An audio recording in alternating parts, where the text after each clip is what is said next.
Soudure à l'arc à électrode enrobée.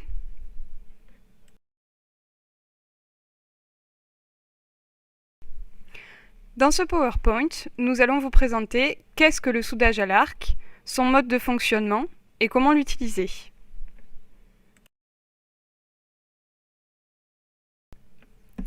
Le soudage ou soudure est l'acte d'assembler plusieurs pièces métalliques entre elles de manière permanente à l'aide d'un métal d'apport. Ce dernier liera, grâce au poste à souder, le métal d'apport en le mettant en fusion. Les soudures peuvent être mises en œuvre de différentes façons.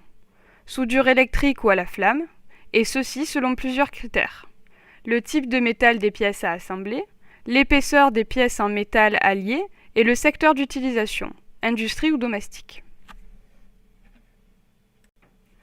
Nous allons voir maintenant le principe de la soudure à l'électrode enrobée, souvent appelé soudage à l'arc. Il utilise des baguettes comme métal d'apport. La soudure à l'arc est une soudure autogène, c'est-à-dire une soudure où le métal d'apport est de même nature que les pièces à souder. Elle consiste à mettre en fusion l'acier des pièces à souder et de les assembler grâce à un métal d'apport, lame de l'électrode. Pour obtenir cette fusion, il faut une température très élevée, 3200 degrés, qui est obtenue par court-circuit entre deux pôles, la pièce à souder et l'électrode, en créant un arc électrique, qui est une sorte d'étincelle continue de très forte puissance, qui dégage à la fois une lumière et une chaleur intense. Durant votre parcours professionnel, il pourra vous arriver de rencontrer des postes à souder traditionnels. Ceux-ci fonctionnent avec un courant alternatif. Ses avantages: demande de souder avec un arc court, ce qui est un critère de qualité pour un soudeur. Ses inconvénients: lors d'une soudure, le porte-électrode doit rester en permanence à la même distance de la pièce à souder. Sans cette distance, l'électrode pourra se coller à la pièce, rendre le cordon de soudage de mauvaise qualité, voire même de trouer les fines plaques. La dextérité et l'expérience du soudeur sont grandement sollicitées. L'arc est peu stable et demande une tension à vide minimum pour fonctionner. Certains types d'électrodes ne fonctionnent pas en alternatif. La plupart de ces postes se branchent en triphasé. Nous allons vous présenter maintenant un poste à souder à arc inverter ou onduleur qui fonctionne lui avec un courant continu. Avec les postes à souder à l'arc inverter, la distance à conserver tout au long de la soudure n'est plus un problème. En effet, la technologie permet de réguler la tension en fonction de la distance de l'électrode et ainsi de ne pas commettre d'impair. La sécurité de la pièce à souder est elle aussi garantie. Les effets positifs ne s'arrêtent pas seulement à la qualité de la soudure, les dimensions ainsi que le poids des postes ont été considérablement diminués. La consommation électrique s'est vue améliorée. Ainsi, un poste performant et facilement transportable est beaucoup plus résistant qu'avant. Un point important pour bien adapter son poste à son utilisation, c'est la durée d'utilisation en continu d'un appareil sur une base de temps de 10 minutes à une température de 40 degrés. Un facteur de marche de 100 ampères à 60% signifie que sur 10 minutes, on peut souder pendant 6 minutes à 100 ampères en continu, suivi de 4 minutes d'arrêt. Un facteur de marche à 100 ampères à 100% signifie que la source est prévue pour fonctionner à 100 ampères continuellement. En résumé, les avantages d'un poste à souder à l'arc inverter face à un poste traditionnel sont: courant continu et choix de la polarité, pas de collage de l'électrode, amorçage garanti, peu de projection, ultra léger et compact, il s'emporte partout. Un poste à souder à l'arc inverter nous permet de choisir la polarité de l'électrode. On peut choisir une polarité directe, DC-, c'est-à-dire pôle négatif à l'électrode. La polarité directe est utilisée pour la première passe de racine car elle favorise le contrôle du bain ainsi que la pénétration. Électrode rutile, passe de racine en basique. Ou on peut choisir la polarité inverse, DC+, c'est-à-dire pôle positif à l'électrode, pour les électrodes à enrobage basique et les enrobages à haute teneur en matière cellulosique. Électrode inox toujours DC+, pour ne pas trop chauffer la pièce. Électrode basique. En résumé, DC-, bain plus maniable, passe de pénétration en basique. DC+, rendement plus élevé, passe de remplissage en basique. Voici le schéma de la composition des différents éléments qui composent un poste à souder inverter. Pour faciliter la compréhension, nous avons simplifié le principe de soudage. Ce qu'il faut comprendre sur ce schéma. Grâce à l'énergie fournie par le courant électrique, on arrive à mettre en fusion les différents métaux, électrodes et pièces à souder. C'est lors de cette fusion que les métaux se liquéfient et se mélangent pour ne former qu'une pièce. De plus, la soudure sert de joint entre les deux pièces.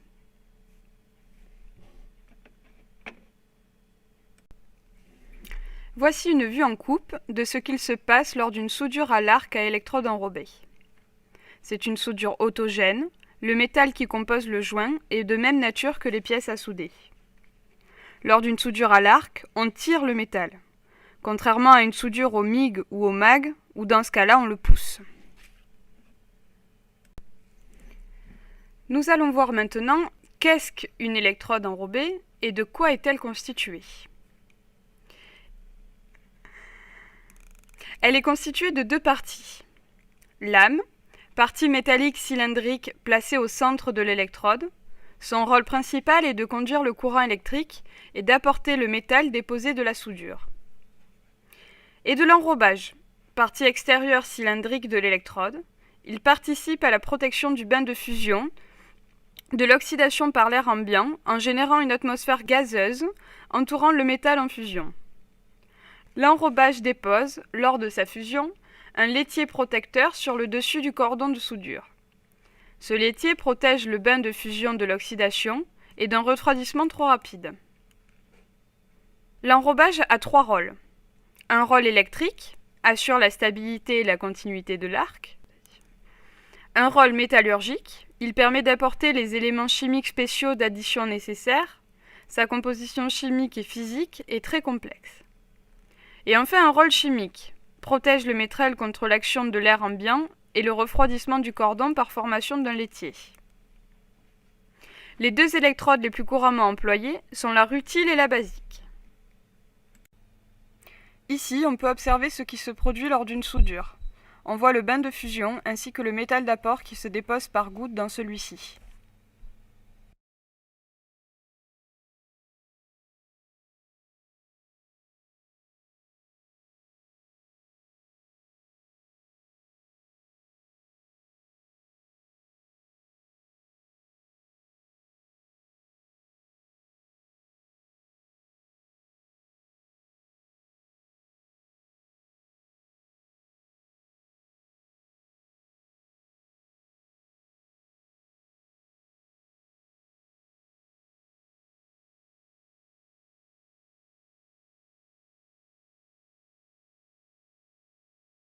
Comment l'utiliser? Les quatre facteurs les plus importants qui conditionnent la pénétration dans tout procédé de soudage sont une bonne préparation, l'intensité utilisée, la vitesse de soudage, la position de la baguette par rapport à la pièce à souder. Le matériel nécessaire pour souder. Le masque et le poste, ainsi que la prise de masse et le porte-électrode de celui-ci. Les équipements de protection individuelle. Le masque à souder permet à son utilisateur de se protéger des UV produits par l'arc électrique de la soudure. Si l'utilisateur ne se protège pas le visage, il encourt des risques, notamment et surtout au niveau des yeux. Les gants de soudeur sont des gants spéciaux, cuir épais, qui résistent à de fortes températures. Ils permettent de se protéger des brûlures cutanées. Le tablier en cuir permet de se protéger d'éventuels éclats de soudure. Chaussures de soudeur. L'unique différence avec des chaussures de sécurité classiques est la languette située sur le dessus de la chaussure. Celle-ci permet de se protéger des éclats de soudure. Elle comporte la coque en acier au bout de la chaussure pour se protéger des écrasements. Alors, je suis ici pour vous présenter la soudure à l'arc à électrode enrobé. Donc, pour commencer, je vais vous présenter un peu les différents éléments pour pouvoir faire de la soudure à l'arc à électrode enrobé. Alors, en premier lieu, on a le poste donc, qui est là. C'est un poste inverter qui est petit, portable, léger, on peut amener partout. Donc, c'est le poste. C'est les nouveaux postes qui sont vraiment les plus utilisés de nos jours, hein, qu'on peut utiliser sur chantier. Donc alors il se compose de sa prise qui est là pour brancher au secteur. On a ici la masse, la prise de masse qui est là, donc ce fil que l'on branche sur son plan de soudage. Hein. Et ensuite nous avons le porte-électrode qui est ici. Donc petite info pour la plupart du temps on branche la masse sur le plus. Hein, on aura tendance à dire qu'on branche la masse sur le moins, mais en branchant la masse sur le plus, on aura une soudure qui est dite pénétrante. Donc c'est-à-dire que la soudure va bien pénétrer notre pièce que nous voulons souder. Donc la masse sur le plus et le porte-électrode sur le moins. Donc présentation du poste. Vous avez le poste ici. Donc après ici on a les baguettes. Voilà. Ce sont des baguettes utiles qui sont utilisées sur la plupart des métaux. Hein, pour souder à l'arc, c'est la baguette c'est l'électrode de base. Hein. Ici on a les plats. Donc les pièces que l'on va souder, ces deux pièces là. Donc j'ai chanfreiné ces deux pièces pour qu'il y ait en fait un V. Je ne sais pas si vous pouvez voir ici. Donc on a une petite entaille entre les deux. Hein.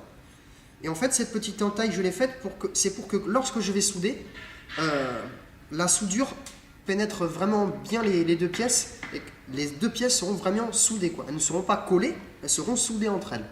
Ensuite aussi l'important c'est lorsqu'on fait de la soudure, c'est de se protéger. Donc là j'ai ici des gants, une paire de gants. Là. J'ai un tablier de soudure. Pour se protéger des projections, des petites boules de feu que ça fait. Voilà, donc j'ai le tablier ici, je le mets. Hop.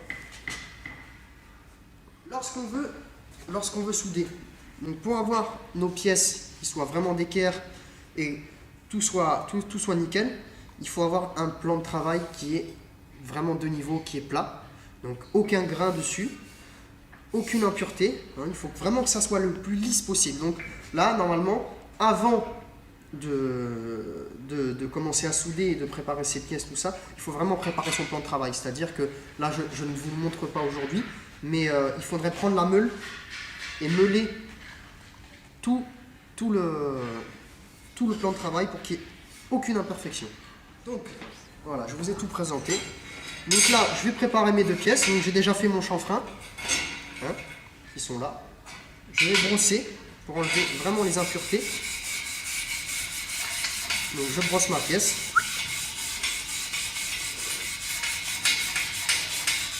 Pour faire une belle soudure. Le plus important hein, en soudure, le masque. Pourquoi? Parce que la soudure, ça provoque quoi? Ça provoque un arc électrique. Cet arc électrique va faire fondre donc, mes pièces métalliques que je veux souder et ainsi que la baguette qui va fondre, donc c'est-à-dire le métal d'apport à l'intérieur de la baguette. Et c'est grâce à cet arc électrique qu'on va pouvoir souder les deux pièces. Donc cet arc électrique est extrêmement dangereux pour les yeux. Hein, donc d'où l'utilisation d'un masque. Donc ici nous avons un masque électronique avec un panneau photovoltaïque. Donc là, ici, si je le place, je le mets. Donc je peux voir, d'accord? Je vois ici très bien, je vois ce que je fais, je peux l'utiliser. Et en fait, lorsque l'arc électrique se déclenche de la soudure, grâce au panneau photovoltaïque, la glace qui est ici, la vitre, va se noircir et va donc protéger nos yeux de la soudure. Donc voilà, je vous le présente. Et ensuite, on a le réglage du poste aussi qui est très important. Donc, ici, c'est indiqué. Donc pour une baguette de 2,5, on soude généralement entre 70 ampères et 100 ampères. Voilà. Donc c'est à peu près, ça nous donne une idée du réglage du poste que l'on doit avoir. Sinon, on a une petite formule. Donc l'intensité I, c'est le diamètre de la baguette moins 1, le tout multiplié par 50. Donc ici, j'ai une baguette de 2,5, et donc j'ai 2,5 moins 1, ça nous donne 1,5. 1,5, on le multiplie par 50, ça nous donne 75. Donc là, je vais régler ici mon poste à environ 75 ampères. Voilà, tout simplement. Donc là, je prends le poste est branché, la masse est bien sur mon plan de soudage. Donc, nous sommes là. Donc ici, le réglage. Donc là, ici, j'étais à 80 ampères, je vais le descendre, je vais le mettre à 75 ampères. Vous avez le réglage ici. Voilà. Voilà, on vérifie que c'est bien. Moi, on a plusieurs inclinaisons, généralement sur les baguettes. Donc c'est selon pour les gauchers ou les droitiers. Moi, je suis droitier, personnellement. Voilà, j'ai placé ma baguette. Hop. Ici, je place mes deux pièces. Bon, chacun après a sa façon de souder. Moi, personnellement, j'aime bien être ma position de soudage. Elle est comme ceci. Donc, j'ai ma baguette. J'essaye d'avoir un angle à peu près de 60 degrés. Parce que si nous avons la baguette qui est trop droite, le cordon de soudure va s'étaler. Ça ne sera pas joli. Et si on est trop incliné, on va pas souder parce que la répartition de la chaleur sera vraiment inégale et donc le cordon sera vraiment ne sera pas valable dans le sens où parce que la chaleur n'aura pas pénétré la pièce. Donc on a à peu près un angle, après ça dépend des soudeurs, ça dépend de chacun, mais généralement on a à peu près un angle de 60 degrés. Voilà. Et pour le soudage à l'arc, donc on ne pousse pas, c'est-à-dire quand on soude on ne va pas pousser comme ceci, on va tirer, d'accord? On va amener le cordon. Voilà. Donc là, j'ai mes gants et on va commencer à souder. Amorçage. Allez, c'est parti, je vais amorcer. Ça va s'écarter un peu. Hop là. Allez, c'est parti.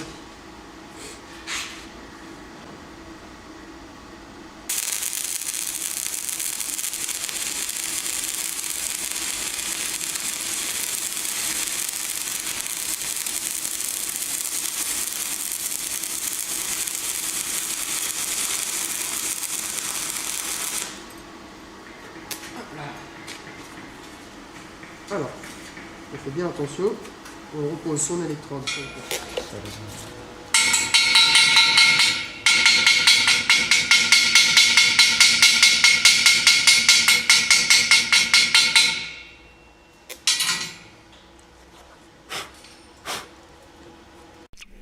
Ce tuto vous a été présenté par Oriane, Axel Et Loric.